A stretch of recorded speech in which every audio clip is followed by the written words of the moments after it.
Hello student, आज हम लोगों का कोई विशेष टॉपिक नहीं है। आज सिर्फ हम लोगों को सिद्धार्थनगर यूनिवर्सिटी का जो फाइनेंशियल स्टेटमेंट एनालिसिस का जो पेपर हुआ है उसको सॉल्व करना है। 4 या 5 न्यूमेरिकल आए हुए थे, तो हो सकता है न्यूमेरिकल के बेस पे हम लोगों को गोरखपुर यूनिवर्सिटी में जो FSA का पेपर होने वाला है उसको इसके लिए कुछ हेल्प मिल जाए हम लोगों को। चलिए देखते हैं। सबसे पहले 4 नंबर में एक क्वेश्चन आया था, कुशलता अनुपात, एफिशिएंसी रेशियो। तो ये रेशियो जो है किसी भी व्यवसायिक संस्था के जो एम्प्लॉय काम करते हैं उन एम्प्लॉइयों की एफिशिएंसी की जांच करता है। इट मीन्स जो उनको एक टाइम काम करने का टाइम दिया गया है मीन्स स्टैंडर्ड आवर, और साथ में जो उनको यूनिट प्रोडक्शन की यूनिट डिसाइड की गई है इट मीन्स स्टैंडर्ड यूनिट, वो अपना वर्क उस स्टैंडर्ड टाइम में या जो यूनिट दी गई है उससे अधिक प्रोडक्शन किया है या कम प्रोडक्शन किया है। इसकी जांच करने के लिए हम लोग एफिशिएंसी रेशियो का यूज़ कर लेते हैं। क्या हम लोग का फार्मूला है, standard hour for actual time into 100 upon actual our. Question था ये हम लोग का। क्वेश्चन में क्या दिया था, बजटेड प्रोडक्शन था 100 यूनिट और स्टैंडर्ड आवर कितना था, एक यूनिट के लिए कितना था, 10 घंटे दिया था। और टोटल कितना आपको हमने टारगेट दिया था कितना प्रोडक्शन करने के लिए, 100 यूनिट। एक्चुअल प्रोडक्शन हमारा हुआ कितना है, 95 यूनिट, और एक्चुअल कितना हमने घंटे लगाया है, 855 आवर। इतने घंटे हमने लगाया है। तो ये तो निकल गया हम लोग का 855, तो ये हो गया हम लोगों का एक्चुअल आवर। और ये देखना है कि कितना हमने प्रोडक्शन किया है, तो 95 यूनिट प्रोडक्शन किया है। तो एक यूनिट के लिए कितना आवर फिक्स हम लोगों का है, देखो लिखा है पर आवर के लिए स्टैंडर्ड प्रोडक्शन आवर कितना हम लोगों का है, 10 घंटे है। तो एक आवर के लिए 10 घंटा है, तो एक यूनिट के लिए 10 घंटे हैं, तो 95 यूनिट के लिए कितना होगा, तो देखो 95 यूनिट के लिए 950। ये क्या हम लोग का हो जाएगा, स्टैंडर्ड आवर 950। तो ये हो गया standard hour for actual production, मतलब एक्चुअल प्रोडक्शन के लिए हमारा स्टैंडर्ड घंटा कितना हो सकता है, तो कितना हो सकता है 950। और कितने घंटे में हमारा वर्क कंप्लीट हो गया सर, 855। तब तो आप तो फेवरेबल हम लोग का है। तो कितना हम लोग का रेशियो आया, परसेंटेज में कितना है, 111.11%। यदि हम लोग का ये परसेंटेज 100 से अबव है तो फेवरेबल है, यदि 100 से कम है तो बोलेंगे अनफेवरेबल है। तो यहाँ तो देख रहे हैं हम लोग का है जो एम्प्लॉई की एफिशिएंसी है, जो हमारे वर्करों की एफिशिएंसी है वो 100 से अधिक है। जो उनको टारगेट दे रहे हैं उस टारगेट से 11 पॉइंट एक्स्ट्रा बना दे रहे हैं वो। तो यही हम लोग का क्या है, एफिशिएंसी। एक क्वेश्चन ये आया था, इसका सोल्यूशन ये है। अगला हम लोग का क्वेश्चन था 20 नंबर का क्वेश्चन हम लोग का है। FC दिया है 40,000। अच्छा, इसको स्क्रीनशॉट ले लीजिए, मिटा दीजिए।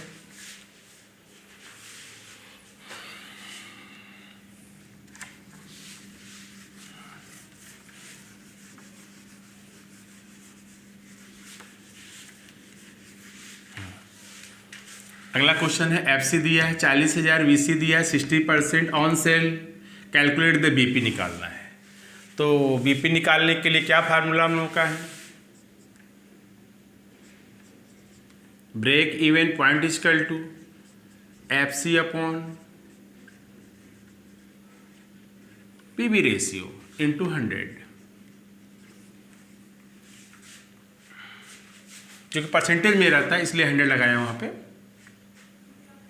चलिए अब आते हैं हम लोग जो है, FC कितना हम लोग का है 40,000 अपॉन PV रेशियो कितना है, तो PV रेशियो निकाल लिए जाए। तो PV रेशियो फार्मूला हम लोग का है 100 माइनस परसेंटेज ऑफ VC, तो कितना हो जाएगा 100 माइनस 60, कितना जाएगा PV रेशियो 40%। ऐसे भी निकाल सकते हैं, और भी तरीके हम लोग के पास निकालने के। और तरीका क्या है हम लोग का है, SP 100 हो गया, VC कितना हो गया 60%, 60 रुपीज़ हो गया, कंट्रीब्यूशन कितना हो गया 40 हो गया। PV रेशियो क्या फार्मूला हम लोग का है, तो PV रेशियो फार्मूला हम लोग का है सर वो C अपॉन S इंटू 100। तो C कितना है 40 है, S कितना है 100 है, इंटू 100 कितना आ गया 40%। देखिए लिखा हुआ 40%। तो PV रेशियो या तो इस फार्मूले से निकालिए आप, या तो सर अगर आपको परसेंटेज ऑफ वीसी दिया हुआ है तो 100 में से माइनस कर लेंगे तो क्या निकल के आ जाएगा हम लोग का पीवी रेशियो। तो इससे भी निकाल सकते हैं हम लोग।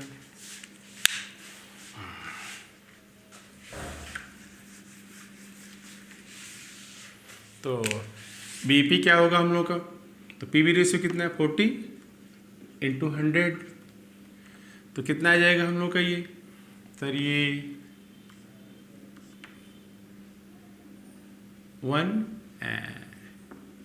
1 लाख। 1 लाख है हम लोग की क्या यूनिट रुपीज़ में है।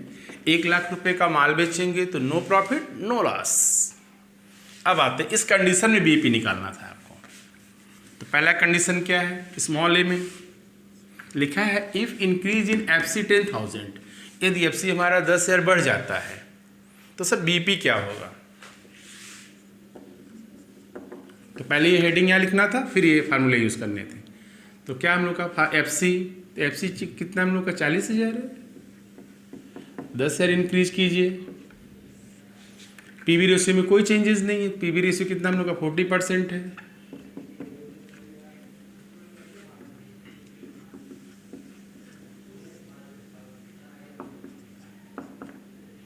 इंटू 100, तो कितना हो जाएगा हम लोगों का ये 1,25,000। क्यों, ये 0 कट जाएगा और 50 का 25, हाँ ठीक है, 1,25,000 रुपीज़ में आएगा, ध्यान रखिएगा क्योंकि पीवी रेशियो का यूज कर रहे हैं। तो 1,25,000 रुपये का जब माल बेचेंगे, सेल्स होगी, तभी आपको नो प्रॉफिट नो लॉस होगा, क्योंकि एफसी आपका बढ़ गया है ना। जब एफसी बढ़ जाएगा तो स्वाभाविक सी बात है, जो हमारा बीपी 1 लाख में था वो बढ़ के कहाँ चला गया 1,25,000। अगला क्या हम लोग का है, लिखा इफ वेरिएबल कॉस्ट 50%।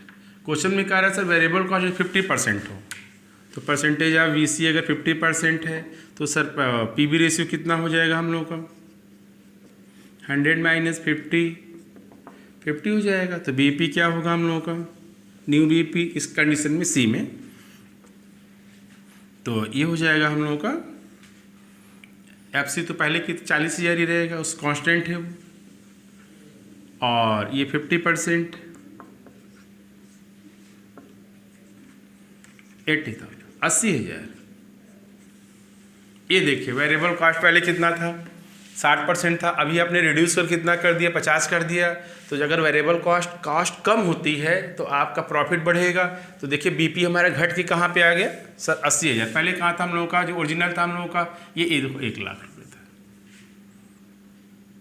तो कॉस्ट घटाएंगे तो आपका बीपी पॉइंट घटेगा। चलिए आगे आते हैं, डी नहीं ये बी था ना, सॉरी ये बी हो गया। सी आते हैं हम लोग हैं। सी क्या है, इफ इंक्रीज इन एसपी 20%, कह रहा है सीलिंग प्राइस 20% बढ़ जाए। तो यदि सीलिंग प्राइस बढ़ेगा तो पीवी रेशियो चेंज हो जाएगा। कैसे चेंज हो जाए, इधर देखो एसपी है 100 प्रेजेंट टाइम, एसपी है 100 है, वीसी कितना हम लोग का है यहाँ पे 60 है, तो सी कितना हम लोग का है 40 है। तो अगर ये इंक्रीज करता है, कितना इंक्रीज करता है हम लोग का है 20%, तो 20% यदि इंक्रीज करता है ये, तो क्या हो जाएगा हम लोग का 120 हो जाएगा। ये तो वेरिएबल कॉस्ट सेम रहेगा, ये कितना हो जाएगा 60। तो न्यू पीवी क्या हो जाएगा हम लोगों का, न्यू पीवी रेशियो तो 60/120 इंटू 100, तो ये हो जाएगा 50%। तो न्यू पीवी रेशियो कितना होगा 50%। तो बीपी क्या होगा हम लोगों का, तो बीपी हो जाएगा 40/50 इंटू 100 80,000।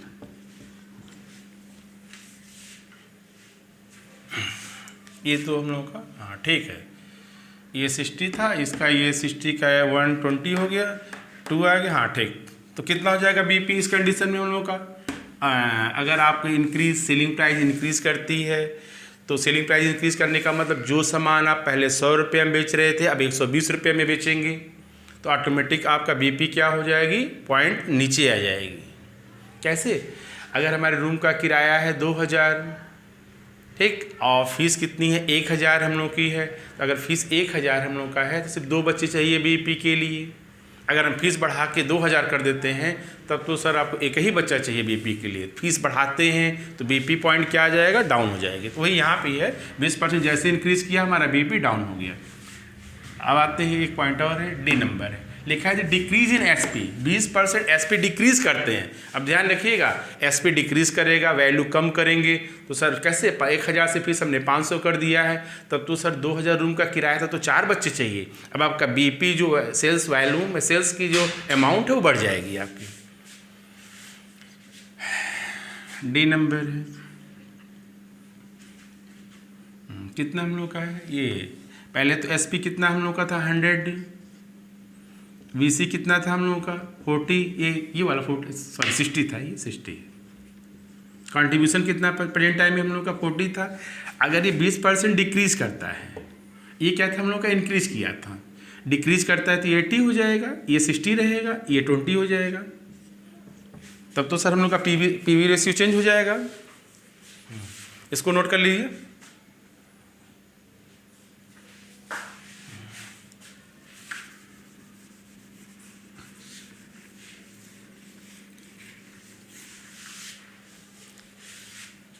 तो पीवी रेशियो क्या हो जाएगा हम लोगों का, सी अपॉन एस इन 200। दोबारा लिख रहे हैं हम, तो सी कितना है 20 है और ये 80 है, सेल्स इन 200,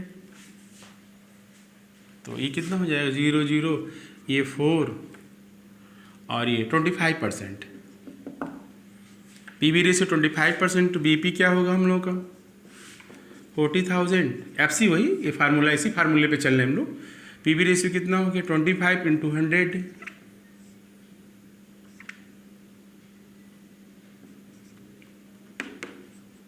एक 1,60,000। पहले भी बोले थे यदि आप अपनी सेलिंग प्राइस घटाओगे, फीस घटाओगे तो आपको अधिक बच्चे चाहिए बीपी के लिए। अब आपको अधिक माल बेचना होगा, कितना बेचना होगा 1,60,000। ये इसका आंसर था हम लोगों का। एफसी दिया था 40,000, वीसी दिया था 60% ऑन सेल। और क्या कैलकुलेट करना था, यदि एफसी हमारा 10,000 इंक्रीज कर जाए तो बीपी क्या होगा, यदि हमारा वीसी जो है 50% हो सेल्स का तब हमारा बीपी क्या होगा, यदि हमारी सेलिंग प्राइस 20% से बढ़ती है तब बीपी क्या होगा, यदि 20% से डिक्रीज होता है तब बीपी क्या होगा। चलिए एक क्वेश्चन और है इसमें भी, 2 क्वेश्चन, इसको नोट करिए। ये यहाँ से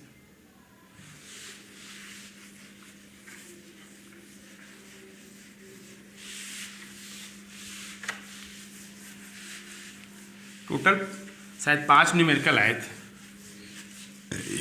2 और है इसमें देखिए। ये शायद 10 नंबर का है। 3rd नंबर हम लोग का दिया ओपनिंग डेटर,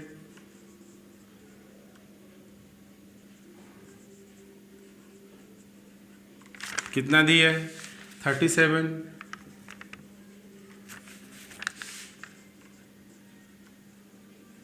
क्लोजिंग डेटर कितना दिया हुआ है 43,000 और सेल्स दिया है 6 लाख और कैशेस दिया है 80,000। तो क्या पूछ रहा है हम लोग का है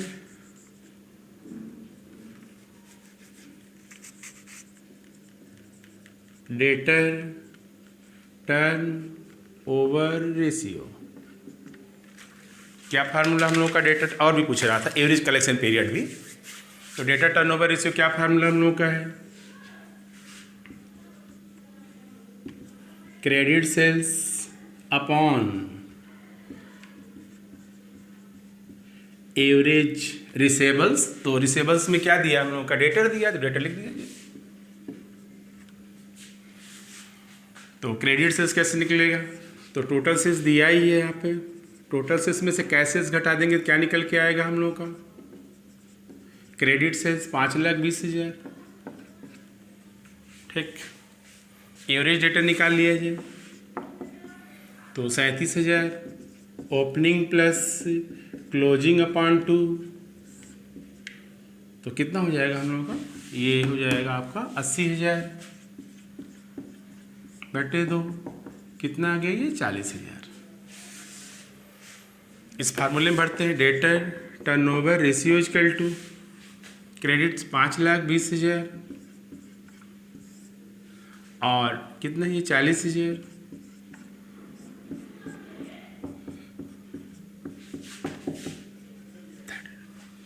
कितने गुना जाएगा हम लोग का 5352। हाँ ठीक है, 13 बार, यानी कि हमारा डेटर जो साल भर में चेंजेस हो रहे हैं, कितने बार चेंज हो रहे हैं सर, 13 टाइम्स हो रहे हैं। अब आते हैं हम लोग हैं एवरेज कलेक्शन पीरियड।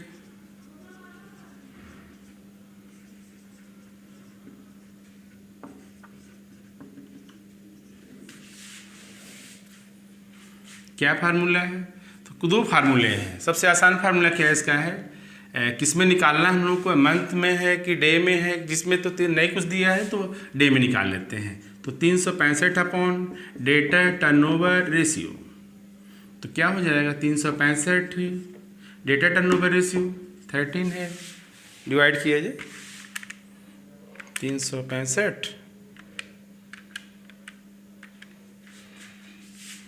28 दिन, एक महीने से भी कम, दशमलव में भी आगे 0.7 दिया हुआ, तो 28 दिन ही मानेंगे उसको हम लोग। 28 दिन के अंदर ये रिकवरी हो जाती है। ऐसे समझिए अगर ये 12 रहता हम लोगों का, साल भर में आप 12 बार आते हो, तो इसका मतलब एक एक महीने का गैप है ना, 30 दिन का गैप है।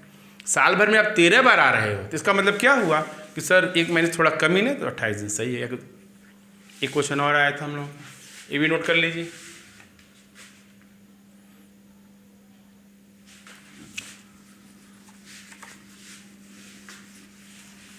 ये रेशियो हम लोग को ये शो करता है कि एक बिजनेस में यदि उधार माल ऑन क्रेडिट पे सेल्स हो रहे हैं, तो सर वो उसकी रिकवरी भी समय समय से हो रहा है कि नहीं हो रहा है ना। उधार माल बेचना भी बिजनेस के लिए क्या है, एक अनिवार्य है, क्योंकि बैकबोन भी कहा जाता है। उधार माल बेचेंगे तभी आपकी सेल्स वॉल्यूम बढ़ेगी।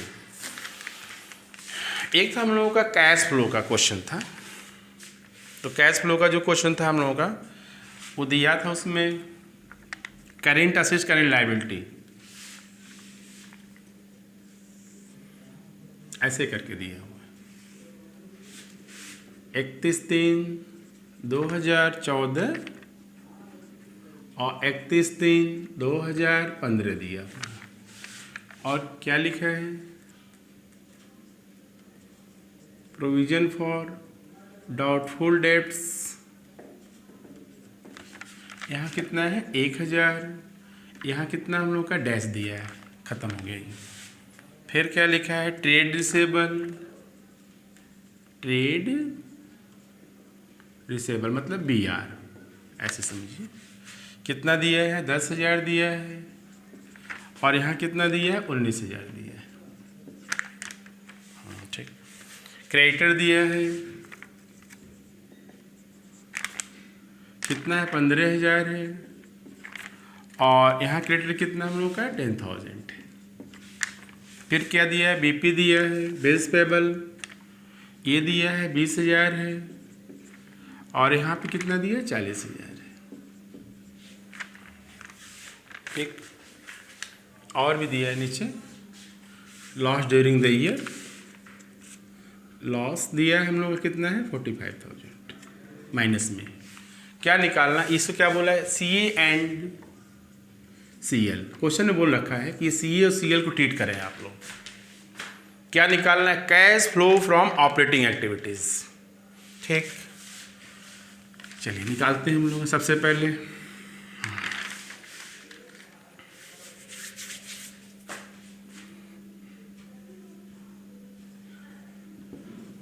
प्रॉफिट एंड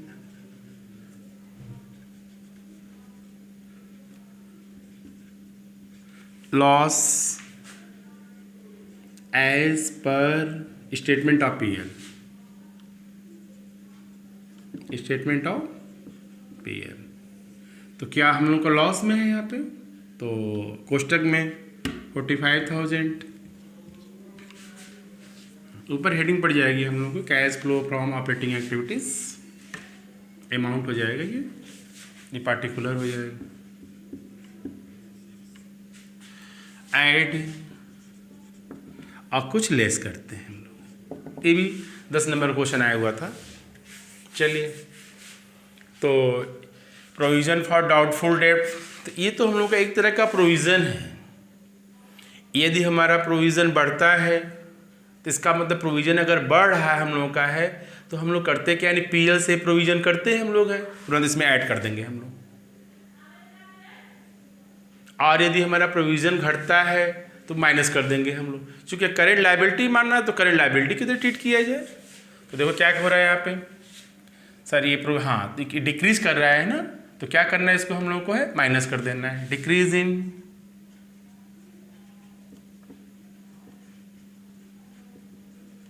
प्रोविजन कितना हम लोग का है 1000 माइनस कर गया है, ध्यान दो 1000 था 0 हो गया, तो 1000 में 0 घटा हो गया तो 1000। ठीक, ये देखो ट्रेड डिसेबल है तो BR मतलब करेंट असेस्ट है ये, तो करेंट असेस्ट है ना, तो करेंट असेस्ट क्या हो रहा है, डिक्रीज हो रहा है, इंक्रीज कर रहा है ये। तो करेंट असेस्ट इंक्रीज करती है, असेस्ट इंक्रीज करने का मतलब ये हुआ कि पैसा जा रहा है, आप खरीद रहे हो तभी तो इंक्रीज कर रहा है, पैसा जा रहा है। तो इंक्रीज इन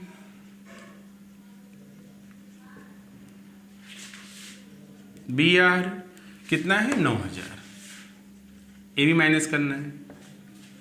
आगे आइए, इंक्रीज इन CA है ना, हाँ ठीक है। ये देखो क्रेडिटर हम लोग का है, तो क्रेडिटर में क्या हो रही है हम लोग की डिक्रीज है, तो यदि क्रेडिटर डिक्रीज कर रही है यानी लायबिलिटी हमारी कम हो रही है, इसका मतलब हम पेमेंट कर रहे हैं। डिक्रीज इन क्रेडिटर कितना कम हो रहा है 5000, ये भी माइनस करना है। पहले भी बता चुके हैं, इंक्रीज इन असेस्ट है माइनस करना है, डिक्रीज इन लायबिलिटी है माइनस करना है। इसी का उल्टा डिक्रीज इन असेस्ट है तो प्लस करना है, इंक्रीज इन लायबिलिटी है तो प्लस करना है, 2 प्लस 2 माइनस। ठीक, आगे आते हैं हम लोग हैं। अभी आगे BPB हम लोग का ये भी करेंट लायबिलिटी है, तो करेंट इंक्रीज कर रहा है, ऐड करना है इंक्रीज इन बिल्स पेबल कितना है 20000। चलिए टोटल जोड़ते हैं हम लोग, तो देख रहे हैं अभी भी माइनस वाले सिचुएशन अधिक है हम लोग के हैं, है ना, तो माइनस माइनस माइनस ऐड कर लीजिए, तो कितना हो जाएगा ये 45,000 प्लस 9 1 10 और 1 15, ये 60,000 हो गया। 60,000 में से 20,000 घटाइए, कितना आ जाएगा 40,000। एक बार चेक कर लीजिए, ये हो गया 9,000, एक ही 10,000 हो गया, 10,000 है, और ये 15,000 15 और ये 50 10 60 हो गया, 60 में से 20 घटाएगा, अभी भी क्या आ रहा है लॉस आ रहा है। तो क्या हम लोग लिखेंगे cash out flow from operating activities, ये हम लोगों का इसका आंसर हो जाएगा। तो क्या था हम लोगों का, ये डिक्रीज किया था, लायबिलिटी है कि प्रोविज़न है, प्रोविज़न बढ़ती है तो ऐड कर लेते हैं, घटती है तो माइनस कर लेते हैं हम लोग। इसको हमने माइनस कर लिया अपने प्रॉफिट से, चूँकि ऑलरेडी पहले से माइनस में था ये, तो माइनस लेके चल रहा ही हमने, या तो उल्टा करते खोल के चलते तो उसको जोड़ते इसको माइनस करते, तो जो साइन है उसी साइन के अकॉर्डिंग हम लोग चले हैं। BR में क्या हम लोग की है करेंट असेस्ट है, करेंट असेस्ट इंक्रीज करता है तो माइनस करना है, तो 9,000 देखो 9,000 डिफरेंस से माइनस कर लिया है यहाँ पे। फिर उसके बाद क्रेडिटर है, ये क्रेडिटर भी हमारा क्या किया है डिक्रीज किया है, इसका मतलब आपने पेमेंट किया है, माइनस कर लिया 5,000। ठीक, उसके बाद BP हम लोगों का है 20,000 से 40,000 होगी, लायबिलिटी बढ़ी है, लायबिलिटी बढ़ने का मतलब क्या हुआ पैसा आया है, तो सर ये देखो ऐड कर लिया है। ऐसे एलिमेंट जिससे हमारे कैश इनफ्लो होते हैं प्लस करते हैं, ऐसे एलिमेंट जिससे हमारे कैश आउटफ्लो होते हैं इसको माइनस करते हैं। ये हम लोग का हो गया क्या सर, ये cash flow from operating activities. और भी क्वेश्चन क्या था हम लोग का, ये हो गया 4 क्वेश्चन हम लोग का था न्यूमेरिकल के रूप में आया हुआ था। एक और हम लोगों का है उसका है cost variance, material cost variance. 3 तरह का उसमें वेरिएंस निकालना था हम लोगों को, material price variance, material usages variance, material price variance, cost variance में है ना। तो ये आप लोग वीडियो कंप्लीट होता है हम लोग का है, जो लोग क्वेश्चन लगाए हों एक बार जरूर मैच कर लेंगे। Thank you.